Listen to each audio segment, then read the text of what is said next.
Voilà ce qui a sanctionné la rencontre du 28 juin dernier entre le chef de la mission de sensibilisation du ministère de l'élevage, des pêches et des industries animales et les autorités de la ville de Douala. À suivre également aux Semaines mondiales de l'allaitement, le Cameroun se joint au reste du monde pour valoriser les bienfaits du lait maternel.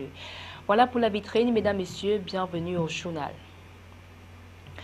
L'allaitement maternel semble tomber en désuétude dans tous les coins du monde. Au Cameroun, on estime à plus ou moins de 30% le taux de bébés allaités exclusivement au sein. Bien que la sensibilisation sur la valeur du lait maternel porte des fruits, les efforts restent à fournir. Pourtant, d'innombrables bienfaits du lait maternel ne sont plus à démontrer.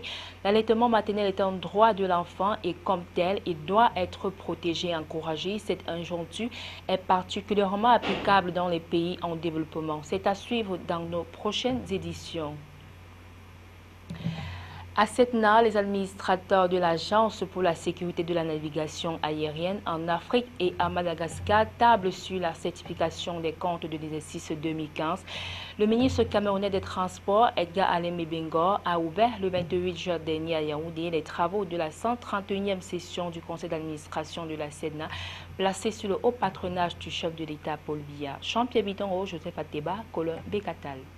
En ouvrant les travaux qui s'achèvent le 28 juillet 2016, en présence des cadres dirigeants de l'agence, le ministre Mebengor a exhorté les administrateurs dont la mission première est de veiller à renforcer et préserver ce bel outil qui suscite envie et admiration de la communauté aéronautique mondiale. Ceux-ci doivent examiner avec la plus grande rigueur les questions soumises à leur appréciation pour faciliter la prise de décision par les ministres en charge de l'aviation civile des États membres de la SECNA qui doivent se réunir en leur communauté le samedi 30 juillet 2016 à Yaoundé. La non-production dans les délais requis des états financiers de l'agence ayant suscité ces dernières années de fortes préoccupations au niveau des ministres et perturbé quelque peu l'indispensable coopération avec les partenaires techniques et financiers. Edgar Alain Mebengor a insisté particulièrement sur la certification des comptes de l'exercice 2015 inscrite à l'agence de cette réunion. S'acheminant vers une normalisation de la situation, il a invité les uns et les autres à orienter la réflexion vers l'anticipation et la prévention de ce genre de difficultés à l'avenir. Étant donné que le label qualité dont se prévaut la SECNA depuis la certification ISO 9001/1008 de ses activités en 2014, est une invite à toujours persévérer dans la recherche de l'excellence et de la satisfaction totale des clients tout en maintenant la bonne santé financière de l'institution. Par ailleurs, le ministre camerounais des Transports a insisté sur la question de la formation et du déficit de personnel technique. Sur cette question, Mebengor a invité la SECNA à poursuivre ses efforts de formation pour permettre aux États de faire face efficacement à l'accroissement prévu du trafic au cours des prochaines années en Afrique. Aussi vrai que la construction de nouvelles plateformes aéroportuaires par de nombreux pays nécessitera la disponibilité en effectifs suffisants des contrôleurs aériens. Je crois que tous les espoirs sont désormais permis. Vous savez que tout le peuple camerounais était suspendu à cette décision du président de la République. Et finalement, cette décision est intervenue dans la journée d'hier. Le chef de l'État a donc accepté de mettre en œuvre le plan de redressement de Camerco élaboré par le constructeur Boeing. À titre de rappel, l'Agence pour la sécurité de la navigation aérienne en Afrique et à Madagascar, créée à Saint-Louis au Sénégal en 1959, gère un espace aérien de plus de 16 millions de kilomètres carrés de superficie, comprenant 6 régions d'information de vol définies par l'Organisation des aviations civiles internationales, 31 aéroports communautaires et une centaine d'aéroports régionaux ou nationaux. Grippe aviaire, la région du littoral renforce les mesures de sécurité. Le raffermissement des mesures de protection contre le virus était inscrit à l'ordre du jour. La région du littoral, qui jusqu'à présent a enregistré 0 cas de grippe aviaire, doit être un bassin de relance de la filière avicole au Cameroun. Le vœu a été formulé jeudi 28 juin 2016 à Douala par Marcel Casimir Ndongo-Kounou, chef de la mission de sensibilisation du ministère de l'élevage, des pêches et des industries animales. Le directeur du développement des productions et des industries animales au Minépia, lors de la réunion d'information et de concertation des acteurs de la filière dans les services du gouverneur Abonanjo, a rappelé que le pays entre désormais dans l'ère de la biosurveillance après avoir conscrit avec succès le virus grippal influenza dans les départements touchés. Transport aérien Cameco bientôt viable. Le chef de l'État Paul Biya vient de valider le plan de relance de la compagnie aérienne nationale Cameco proposé par le consultant Boeing. Le constructeur américain a proposé que la compagnie aérienne desserve 27 destinations, l'acquisition de 9 nouveaux aéronefs ainsi qu'un financement de 60 milliards de francs CFA sont aussi prévus. Davantage de précisions avec Valdez Kungang. Il s'agit d'un plan qui sera mis en œuvre incessamment, selon le ministre des Transports Edgar Alain Mbongo dans un communiqué.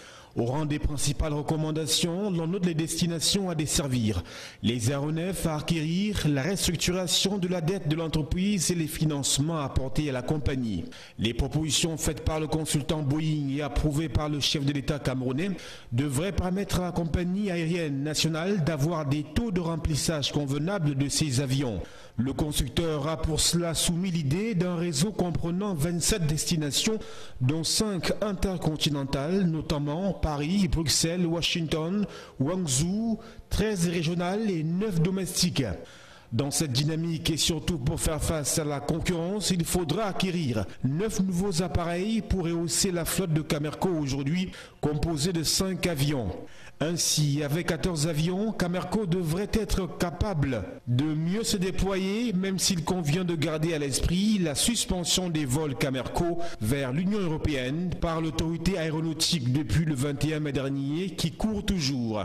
Le plan de redressement stipule que l'État s'acquitte de la dette de Cameco, une dette fournisseur estimée à près de 35 milliards de francs CFA. Autre proposition, l'État devra financer Cameco à hauteur de 60 milliards de francs CFA. Quant à Boeing, le consultant propose également dans son plan d'accompagner Cameco dans la mise en œuvre du rapport sur une période de 18 mois renouvelable. Direction l'extrême nord, les États-Unis réitèrent leur engagement à soutenir les réfugiés nigériens. L'annonce est de la sous-secrétaire d'État américain chargée des populations réfugiées de migration. Anne Richard est allée toucher du doigt les réalités des pensionnaires du camp de Minawao où elle a eu des échanges avec les réfugiés. La correspondance de Célestin Tabouli Succès, Justice Toto. Des conflits en Centrafrique, les attaques terroristes de la secte islamiste Boko Haram ont entraîné le déplacement de milliers de réfugiés vers le Cameroun. Plus de 300 000 réfugiés centrafricains et nigérians ont trouvé refuge au Cameroun, principalement dans les régions de l'Adamawa, de l'Est, de l'extrême nord et du nord. Soutenu par la générosité des donateurs, le gouvernement camerounais, le HCR, les agences des Nations Unies et les organisations non gouvernementales ont fourni, depuis 2004, des efforts louables pour assurer la protection physique, juridique et l'assistance humanitaire à ces réfugiés. Ceci à travers les opérations de distribution de vivres, la construction d'abris, d'écoles, d'hôpitaux, de centres de santé, d'infrastructures hydrauliques. La réponse sanitaire pour les réfugiés restant faible, un draft du plan stratégique d'intégration de la prise en charge des réfugiés dans le système camerounais a été produit au terme d'un atelier préparatoire. Il est donc question de valider ce plan et la convention cadre entre le ministère de la Santé et le Haut Commissariat des réfugiés et de développer la feuille de route pour sa mise en œuvre. Je pense donc que c'est un bel outil qui va permettre à ce que le réfugié soit bien pris en charge et que les 300 000 qui sont chez nous puissent rentrer en bonne santé dans leur pays. Parce que les réfugiés ne viennent pas pour rester dans le pays, mais nous devons assurer convenablement leur santé. C'est pour cela que les outils qui ont été développés avec le HCR et la convention cadre qui sera signée très bientôt permettront donc de bien canaliser le financement des partenaires, d'avoir une politique commune et un suivi commun au niveau des aides, au niveau des districts, au niveau régional, avec une coordination au niveau central. Pour le représentant du HCR, Kassim Diagne, le souhait à la fin des travaux est qu'un cadre de partenariat soit défini dans le domaine de la santé des réfugiés en attendant le rapatriement volontaire appelé de tous les vœux. Il faut d'abord cette appropriation aujourd'hui qui est en train d'être faite. Après cela, il y a également le transfert au niveau des régions. Il faut mobiliser les ressources.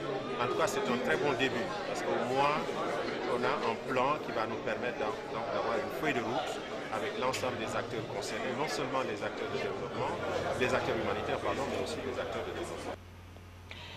Le baccalauréat ouvre aux nouveaux bacheliers des portes pour l'enseignement supérieur. Ces derniers, contraints au choix qui détermineront leur carrière, gagneraient pour des études réussies à mener au préalable une profonde réflexion avant de jeter les dévolus sur la filière à étudier. L'occasion ici a été offerte à l'homme de la rue de donner son avis sur le rôle des parents et des conseillers d'orientation dans cette délicate mission. Le reportage de Colin Bekatal, Josué Konga.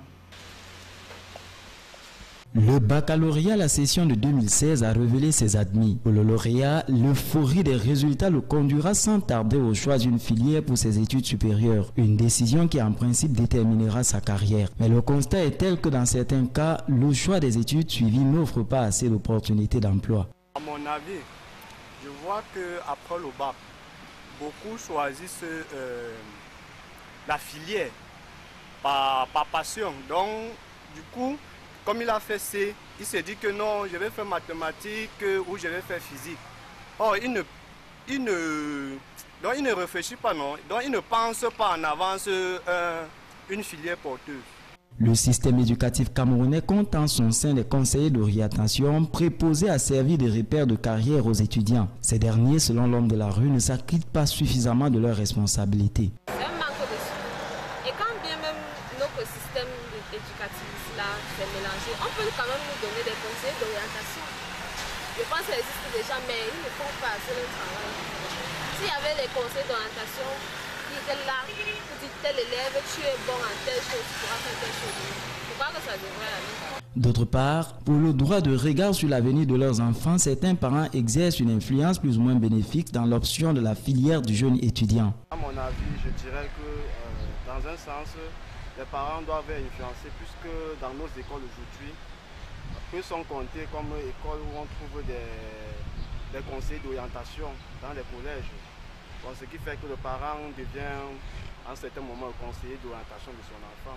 Les études servent à acquérir une conception équilibrée de l'instruction, mieux encore à nous ouvrir les portes d'une carrière. Son dévolu sur une filière après le baccalauréat devait être une question préparée, préalablement soumise à un conseiller d'orientation, mais choisie a priori par l'étudiant lui-même. Des choix de carrière, c'est loin d'être un jeu.